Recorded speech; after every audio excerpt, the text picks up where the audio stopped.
Hello day, ito na pala yung ating part 3. Medyo mahaba-haba itong video na ito, kaya panoorin mo. Nakakapagod mag-voice overing tapos hindi mo tatapusin. Ako'y sobrang nahihirapan na dito magtagalog. Ako din gikabungan diya sa uncle mong sige ko katawa diha. Habang may ginagawa ako diyan, mga day, nag-i-scatter ako. O diba, multitasking. Kasi dagdag gana yan sa ating trabaho. Yan yung ating secret to success. Chares. Ako'y sobrang nahihirapan na talaga dito kakuskus ng ating wall bricks wallpaper. Pero okay lang yun, basta may scatter. O Jiva, nag-scatter na nga. Paano ka dyan mapapadali kung panitingin ka sa cellphone mo? Ito kasi yung nagpapalakas sa aking katawan. Chares, ping-ping ko.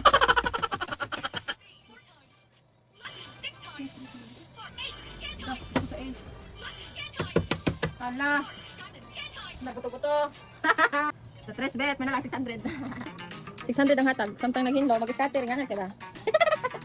Oh, kanawari gawad, may nalang. Nakakwarta ka, samtang busy, di ba? Oh, like ka sa comment section, chares.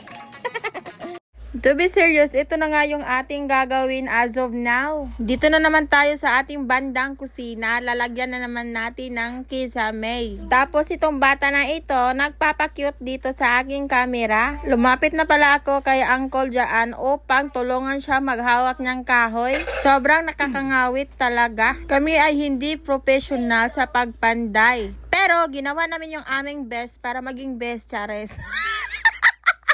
Bitaw, oy, tinulungan ko pala dyan si Uncle mag-level hose upang hindi maghiwi-hiwi ang kanyang pagpanday. Pero kahit may level hose pa yan, hiwi-hiwi pa rin.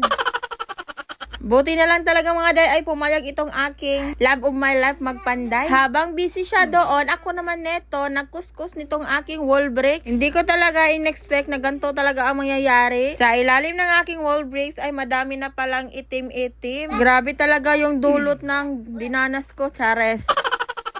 Ayan mga day, kung may wall bricks kayo dyan, halongkatin nyo na. Yung aming poste talaga is inanay talaga siya ng sobra. Mas mapapagastos ka pa talaga. Tapos dyan na side mga day, tatanggalin ko na naman yan. Sobrang nakakaawa talaga yung aming poste. Habang busy ako doon, ayan, napurma na yung lagayan ng plywood para kisame. Na akala mo talaga ay correct, pero ang mahalaga, ang importante.